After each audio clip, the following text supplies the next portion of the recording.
శ్రీమాత్రే నమః. వచ్చేయండి ఫ్రెండ్స్, తెలుగు వాళ్ళ కోసం కొత్త గుడి. మీరు ఎప్పుడూ కని విని ఎరుగని రీతిలో ఇక్కడ పరిహారాలు జరుగుతూ ఉంటాయి. డబ్బులు వేస్ట్ చేసుకోకండి, నిజం చెప్తున్నాను. ఇక్కడికి వచ్చి అమ్మని చూడండి, చెప్తుంటేనే వాళ్ళంతా పులకరించిపోతుంది నాకు. ఇక్కడ అమ్మవారి గురించి చెప్పాలంటే మీరు వచ్చి దర్శించుకుంటేనే తెలుస్తుంది ఎంతటి ప్రత్యేకత అనేది. నేను అంతకుముందు పార్ట్ 1లో వాయిస్ చెప్పాను, నేను వీడియో తీసి పెట్టాను, కానీ గుడిని చూపించలేదు. నేను మళ్ళీ 15 రోజుల క్రితం అంటే పౌర్ణమి నాడు వెళ్ళినప్పటి వీడియో నాకు ఈరోజు అమావాస్య రోజు వాయిస్ ఓవర్ కుదిరింది.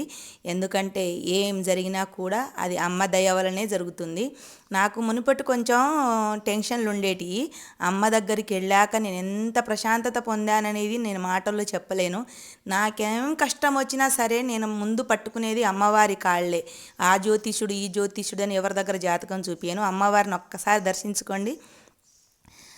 దసరిగట్ట చౌడేశ్వరి టెంపుల్ తెలియని వాళ్ళే ఉండరు కర్ణాటకలో. తెలియలేదు అంటే వాళ్ళంత దురదృష్టవంతులు ఇంకొకళ్ళు లేరు. కర్ణాటకలో టెంపుల్స్ అన్నీ చాలా ప్రత్యేకంగా ఉంటాయి. ఒక్కొక్క టెంపుల్కి ఒక్కొక్క చరిత్ర ఉంటుంది. చాలా ఏళ్ల నాటి గుళ్ళు. అమ్మకి ఎదురుగా గ్రామదేవత ఉంటుంది. గ్రామదేవత ప్లస్ చౌడేశ్వరి అమ్మవారికి మధ్యలో ధ్వజస్తంభం ఉంటుంది. ఇక్కడ ఏం జరిగినా కూడా అమ్మ సాక్ష్యం. అమ్మ దగ్గర మనం ఏం మాట్లాడుకున్నా ఈ అమ్మ సాక్ష్యం. ఈ అమ్మ వచ్చేసి గ్రామదేవత. చూశారు కదా, మీకు కన్నడ వస్తే చదువుకోండి, అమ్మవారిని ఒక్కసారి దర్శించుకోండి. వీడియోలో ఏమీ లేదు, ఏదో నేను సోది చెప్తున్నాను అనుకుంటే మాత్రం మీ పొరపాటే. అణువు వీడియోలో ఒక్కొక్క ప్రత్యేకత ఉంటుంది. నేను ప్రతిదీ ఎక్స్ప్లెయిన్ చేస్తాను.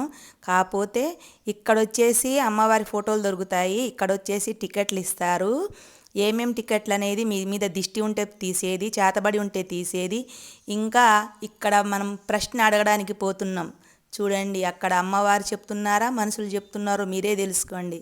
చూసారా, అక్కడ రాస్తున్నది ప్రత్యేకంగా ఆడ మనుషుల్లా మీకు కనిపిస్తున్నా అక్కడ రాస్తుంది మాత్రం అమ్మవారే.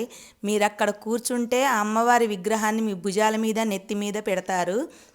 మీరేం చెప్పనవసరం లేదు, మొత్తం అమ్మే చెప్పేస్తుంది. మీ భాగవతం మొత్తం చెప్పేస్తుంది.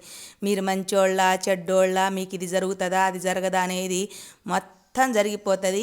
అన్ని గుళ్ళల్లో కొంచెం రికమెండేషన్లు నడుస్తాయేమో కానీ ఈ గుళ్ళో మాత్రం జరగదు. అగో టోకెన్ నెంబర్లు కలెక్ట్ చేస్తున్నారు చూసారా. అలానే ఆ ప్రశ్నకి ఎన్నో వందల వేలు టికెట్ కాదండి, 250 రూపాయలకే టికెట్.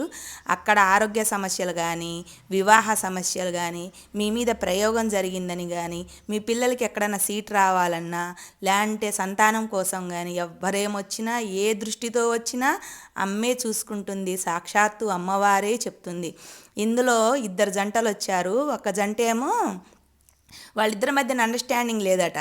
అండర్స్టాండింగ్ లేకుండా మాకు పిల్లలు కావాలనంటే అమ్మ వాళ్ళ మీద అలా పెడతారు కదా, అమ్మని వాళ్ళ నెత్తి మీద ఇలా పెట్టి తీసాక అమ్మ అన్నది, అసలు మీరు ఇద్దరి మధ్యన సఖ్యత లేదు, పిల్లలు ఎలా పుడతారు, నీ లోకం వేరు వాళ్ళ లోకం వేరు, పిల్లలు ఎలా పుడతారు అని చెప్పేసి అనడం అక్కడ నాకైతే ఆశ్చర్యాన్ని గురి చేసింది. చూడండి, చౌడేశ్వరి దేవాలయం రాసి ఉంది, దసరిగట్ట. గోపురాన్ని చూసారా ఎంత బాగుందో. నేను వీడియో ఎడిట్ చేయకుండా ఎలా జరుగుతుందో దాన్ని నేను మీకు వాయిస్ ఓవర్ ఇస్తున్నాను. ఎందుకంటే ఎడిటింగ్ చేయడం నాకు నచ్చలేదు. అక్కడక్కడ బిట్లు ఎందుకు తీయాలి, మొత్తం వీడియోలో మొత్తం ఎక్కడెక్కడ ఏ ఏ పాయింట్లు వస్తున్నాయో అక్కడక్కడ నేను చెప్పేస్తే అయిపోతుంది కదా అని చెప్పేసి నేను చెప్తున్నాను. గ్రీనరీ చాలా బాగుంటుంది.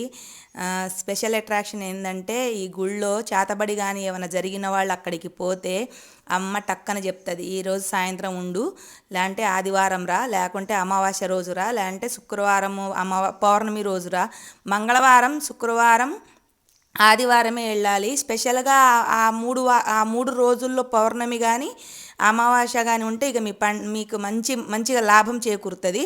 నేనైతే చక్కగా నా పిల్లాడి కోసం పోయాను. నా కొడుకు కోసం వెళ్ళి నేను అమ్మని అడిగితే మా అమ్మ నిమిషం ఆలస్యం చేయకుండా ఇది జరిగేస్తుందని చెప్పేసింది. నాకు చాలా హ్యాపీ అనిపించింది. లాస్ట్లో నేను అమ్మవారి ఫోటో కొనుక్కొని ఆ సంతోషంలో వస్తున్నాను. నాకు ఓపికే లేదు, అయినా అమ్మవారి దగ్గరికి వెళ్ళి ప్రశ్న అడిగి సంతోషంతో నేను రిటర్న్ బ్యాక్ అయ్యాను.